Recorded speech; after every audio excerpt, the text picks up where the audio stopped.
Hello, my name is LaAina Gingerella, and I'm going to be presenting my benchmark evidence-based practice proposal for my capstone project.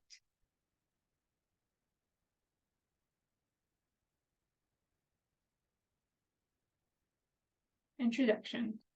Globally, cardiovascular disease is the leading cause of death for women. This is generally underrecognized, and women are disadvantaged in several ways in terms of cardiovascular disease. There is evidence that both primary prevention and secondary prevention are undertreated in women. As a result of the differences in the way women experience heart disease compared with men, it has been shown that failure to recognize this can have negative consequences. There is a strong bias towards recruiting male patients for clinical trials in cardiovascular disease, even though some drugs have different effects on women and men. Women are more vulnerable to cardiovascular disease due to diabetes and smoking, among other risk factors. While adverse pregnancies and factors associated with the female reproductive cycle cause women to be more susceptible to cardiovascular disease as well. The term women's health needs to be redefined to include the entire life cycle with particular emphasis on cardiovascular disease and other non-communicable diseases. These graphs show the recurrent myocardial infarction or heart attack within a year. And it shows that men and women pretty much are in a line with each other. And over here, this graph shows that women are more likely to die within the year than men are.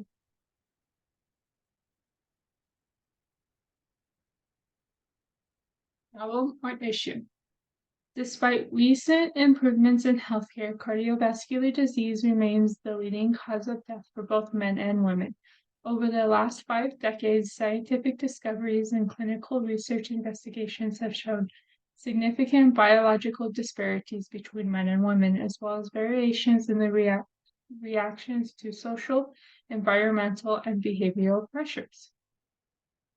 Women's underrepresentation in many sectors of biological research has shown the speed of discovery and hampered successful translation. As a result, the involvement of genetic, molecular, cellular, and physiological elements in women's health, including sex and gender, social determinants of health, behaviors, environment, and policy, is only beginning to be recognized. The biological differences between the sexes are complicated and poorly understood, owing to genetic, epigenetic, and gender hormone-mediated factors. These disparities, coupled with socio-cultural influences, explain the disparity in the prevalence, presentation, and history of cardiovascular disease between men and women. Women continue to be insufficiently represented in clinical trials, and sex disaggregated diagnostic and therapeutic techniques are rarely suggested in professional guidelines, despite greater understanding of sex-specific factors that influence outcomes. Women continue to be more likely to have a delayed diagnosis, undergo less aggressive therapy, and have less favorable outcomes. As a result, coronary artery disease in women continues to be understudied, underdiagnosed, and undertreated.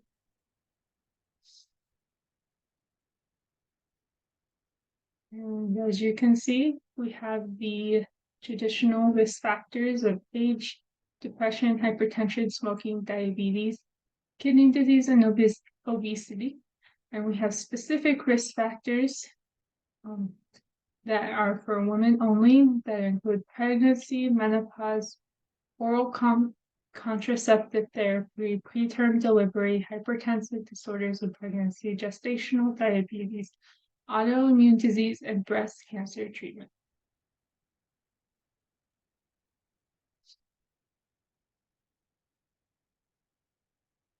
Questions from PECO. What are the contributing factors and consequences of misdiagnosis in women's cardiovascular health, and how can campaign systems help providers improve accuracy in early detection and treatment?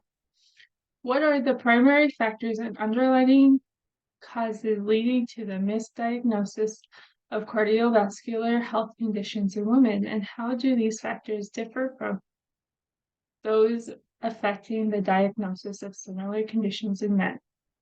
How can healthcare systems and research efforts better address the underdiagnosis, underrepresentation, and undertreatment of women in cardiovascular health? And what new strategies can be implemented to the Go for Red for Women campaign to improve the overall recognition and care of women with cardiovascular issues?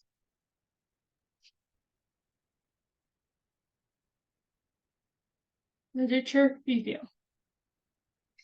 The purpose of this research is to discuss underdiagnosed cardiovascular disease in women and what needs to be done to find a solution to this problem. Cardiovascular disease is a leading cause of death in women in both developed and developing countries. Women are underrepresented in studies and research, but are expected to fit in the molds that men fit into. Women are more often underdiagnosed, have a delay in diagnosis, or receive suboptimal treatment for the same diseases as men. The assessment of women with acute coronary syndrome is complicated by gender and age bias. As a result, problems such as spontaneous coronary artery dissection are frequently overlooked. Spontaneous coronary artery dissection is a rare but significant cause of myocardial infarction that commonly affects young to middle-aged women. Because physicians are inexperienced with its angiographic variations and have a low threshold of suspicion, it is underreported. The lack of agreement on inquiry or therapy highlights why this ailment is so difficult to manage. Given the potential for reduced morbidity and mortality in this group, more physicians and general public awareness and education is critical. From heart anatomy and function to the appearance and progression of cardiac illnesses, there are gender disparities. Men and women have different patterns of cardiac repolarization on normal electrocardiograms. In this picture, you can see the difference between a male PQRST complex and a woman's. The angles in the ST segment have a slightly different angle, and there's a longer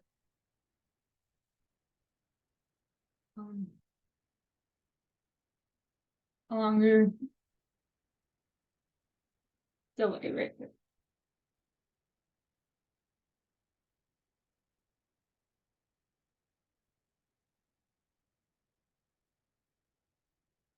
In Europe, coronary artery disease accounts for approximately 23% of all female deaths. And while the number of women diagnosed with coronary artery disease has increased significantly in recent years in comparison to men, the disease continues to be undoubtedly underdiagnosed and undertreated in women who have less access to revascularization and most effective medical treatment. Greater awareness of both patients and health professionals is urgently needed to change the way acute coronary syndrome is treated in women. Since 1984, the average annual cardiovascular disease death rate for women continues to be greater than that for men, and the overall number of people living with and dying from cardiovascular disease in the United States is higher for women than for men. Women's survival has increased because of improved treatment for existing cardiovascular disease, as well as primary and secondary preventive strategies. The evolution of the scientific environment, as well as the findings of landmark randomization clinical trials, have all led to better cardiovascular treatment for women. Given the importance of risk factors and the persistence of disparities in outcomes, there is a need for ongoing public health messages and interventions aimed to racial and ethnic minority women.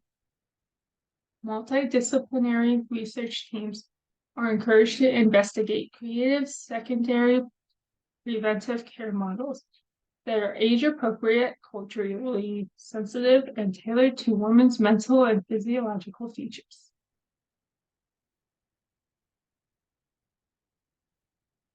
As you can see here, the increase of women dying from cardiovascular disease hit a peak around 1995 to 2000, and then significantly decreased, but stayed significantly higher than men.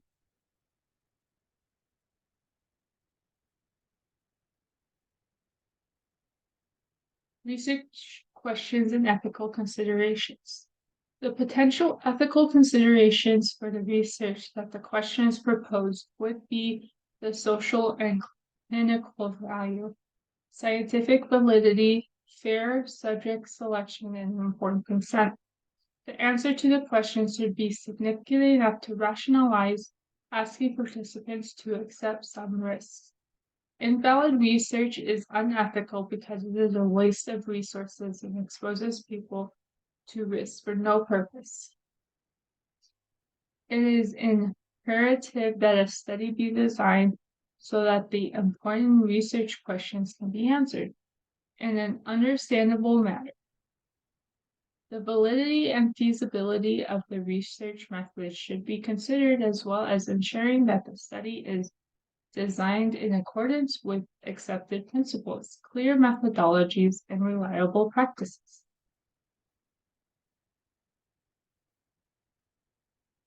Theory or model. The American Heart Association's Go Red for Women campaign is a trusted, passionate, and relevant source for change in the fight to prevent heart disease and stroke in women worldwide. While approximately 80% of cardiac events are preventable, cardiovascular disease is a leading cause of mortality in women, killing one in every 3. For the past 15 years, Go Red for Women has offered a platform for women to join together, raise awareness, support vital research, fight for the change, and better the lives of women all around the world. The American Heart Association's Go Red for Women campaign is supported nationally by pharmacies and national cause sponsors.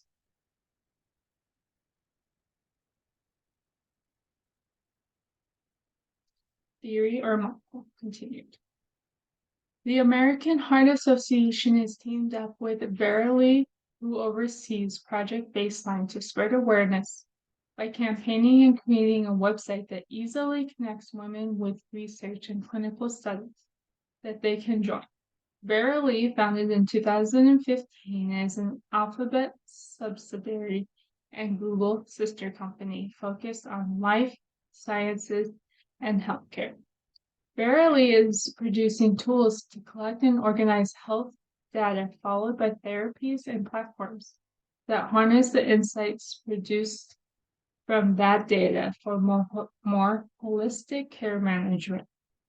The information is shared with physicians so that they can direct their patients to take a look at the website and have better access to cardiologists in their area. This map right here shows that in 2022, the number of participants in the research Goes Red for Women, with the majority of participants being in Texas, California, and Ohio.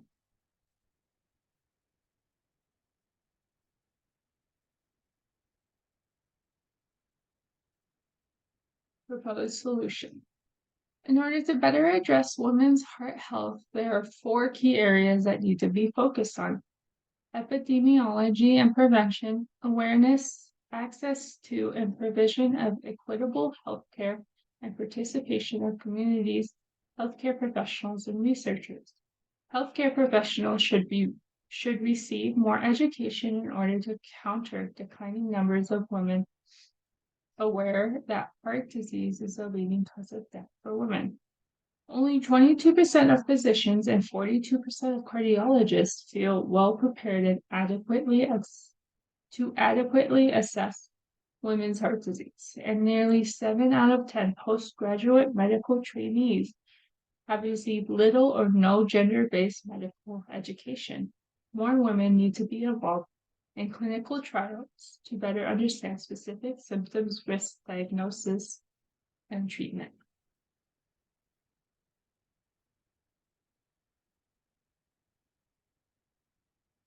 Implementation plan.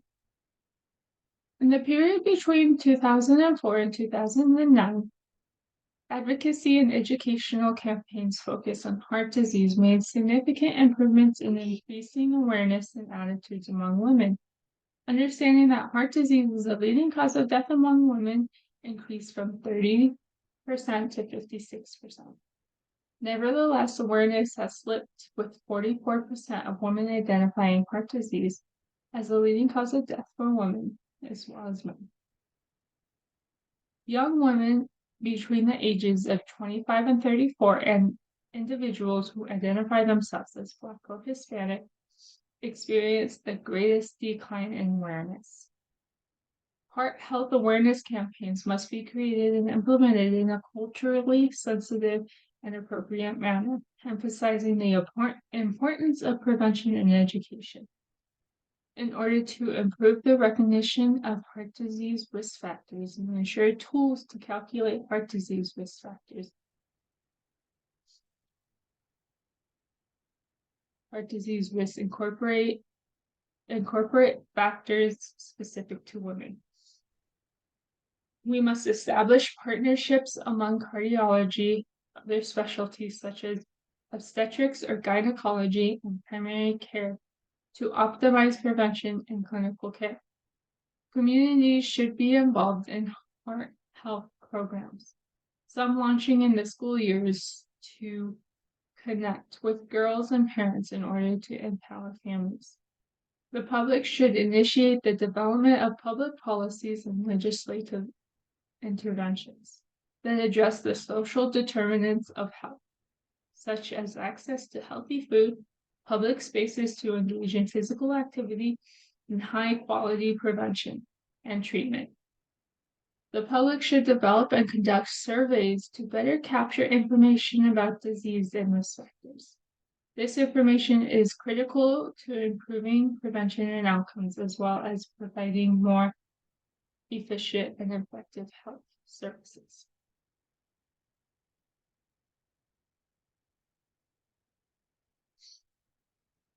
Implementation plan continued. The American Heart Association, in collaboration with the U.S. Department of Health and Human Services, Office of Minority Health, and the Bureau of Primary Health Care, launched the National Hypertension Control Initiative in 2021 to increase access to care for hypertension management in populations where it is most commonplace. In order to develop new goals and strategies to address persisting gaps, American Heart Association leadership performed a comprehensive review of the scientific and clinical understanding of cardiovascular disease across the U.S. population, notably among women, with the assistance of expert volunteers. The American Heart Association and Verily Project Baseline collaborated to establish the Research Goes Red registry, which specifically addresses the needs for women. Research Goes Red is a cutting-edge online platform that was launched in 2019. It is patient-centric or participant-centric, highly configurable, and scalable. by encouraging active involvement and places women at the heart of clinical research to hasten scientific discovery. Research Goes Red and other projects focusing on women's health aim to increase knowledge, participation, and scientific contributions through partnerships between women and academics. These plans enlist the help of the community to better educate themselves and each other. Teachers, educators, school staff, primary care doctors, hospital staff, medical staff, and researchers are all called to take action to better protect the community.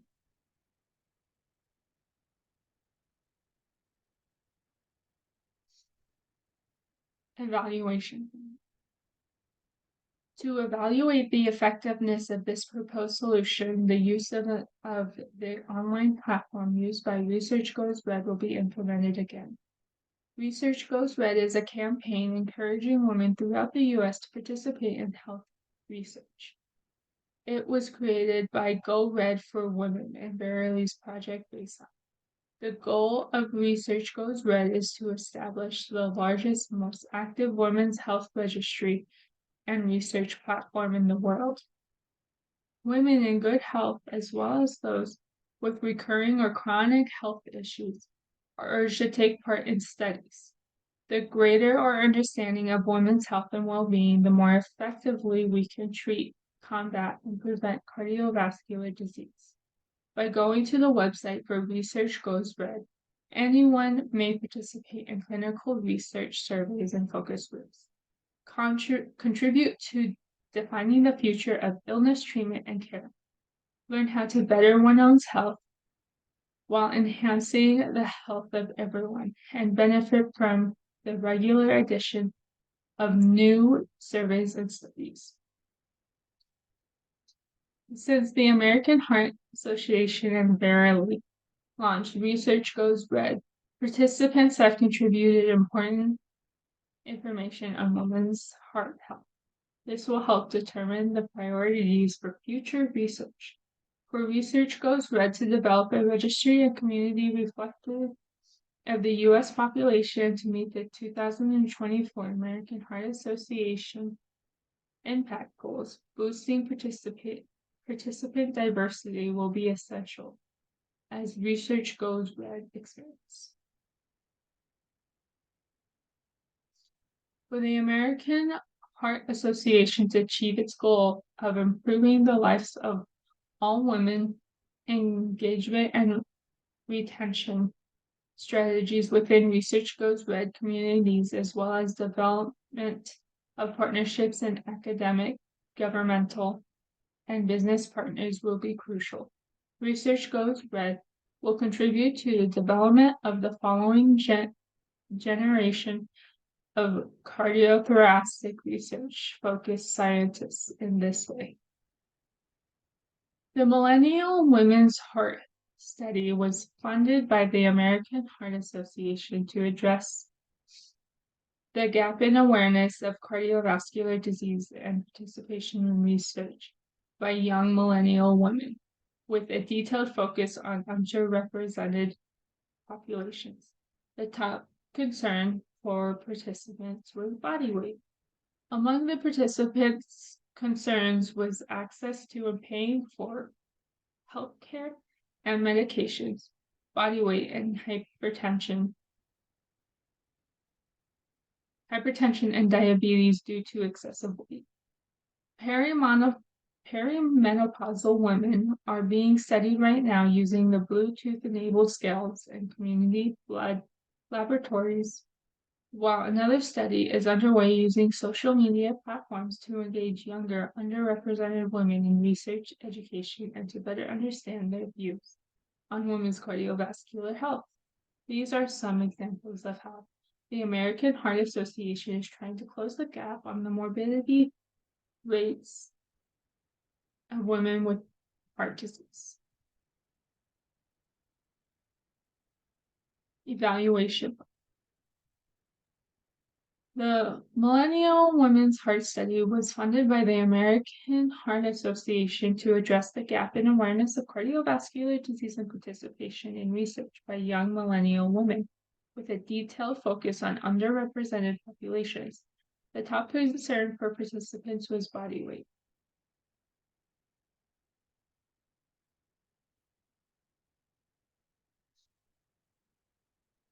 Among the participants' concerns was access to and paying for health care and medications.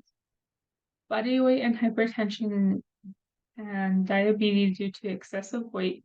Perimenopausal women are being studied right now using Bluetooth-enabled scales in community blood laboratories, while another study is underway using social media platforms to engage younger, underrepresented women in research education to better understand their views on women's cardiovascular health. These are some examples of how the American Heart Association is trying to close the gap on the morbidity rates of women with heart disease. Dissemination. There are many examples of dissemination of evidence that influence cardiac, such as the American Heart Association's 2020 Strategic Impact Goal, the Million Hearts Cardiovascular Disease Risk Reduction Model, and a Public Health Action Plan to prevent heart disease and stroke. These are some of the initiatives that use evidence-based practices, interventions, and policies to improve cardiovascular health and reduce mortality from cardiovascular disease in the United States and globally.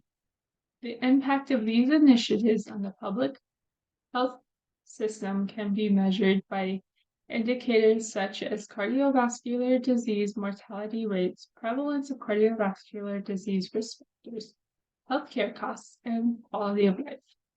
According to the World Health Organization, cardiovascular diseases are the leading cause of death globally and contribute to poverty and economic burden in low and middle income countries. To achieve the American Heart Association's strategic mission of being a relentless force for a world of longer, healthier lives, reliable surveillance data is required to evaluate progress. The American Heart Association's 2020 Strategic Impact Goal aimed to improve cardiovascular health by 20% and reduce heart disease and stroke mortality by 20% by 2020. The achievement of this goal requires surveillance systems that monitor cardiovascular disease mortality rates and trends, and the prevalence of each cardiovascular health metric. The American Heart Association 2020 Strategic Impact Goal uses surveillance to disseminate their plan.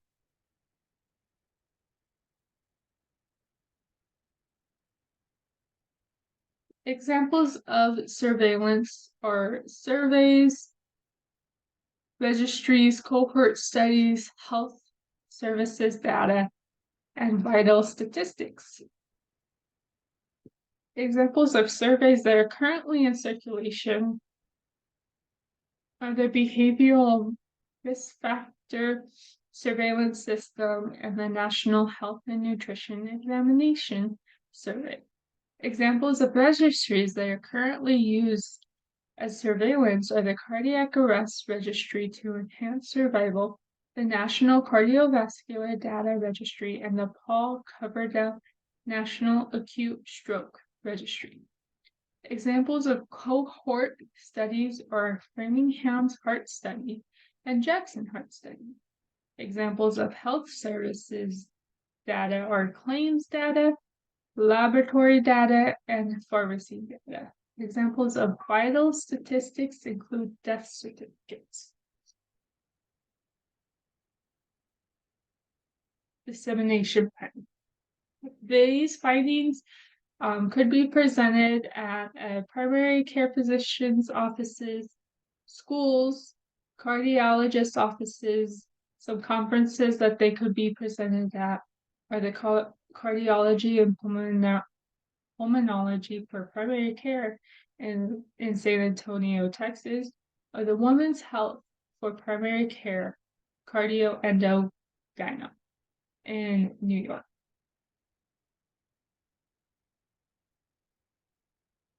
Conclusion. Cardiovascular disease is not a man's disease. Indeed, it is likely the most serious illness affecting women worldwide. Despite this, its significance in women is underappreciated. To close this gap, we must modify our perspective on women's health. Better awareness and education amongst medical staff, communities, school staff, and the general population is necessary to combat cardiovascular disease. Campaigning from the American Heart Association and Verily is a crucial key in helping to understand and research the effects of cardiovascular disease on women's hearts. Multidisciplinary teams need to be formed to better help with diagnosing and treating women. Surveillance systems to catch cardiovascular diseases are demanded to evaluate progress and offer feedback, including through social media platforms. Together, women can win this fight and better prepare the younger generation for the same battles to stay healthy and live longer and fuller lives. Here are some of my references.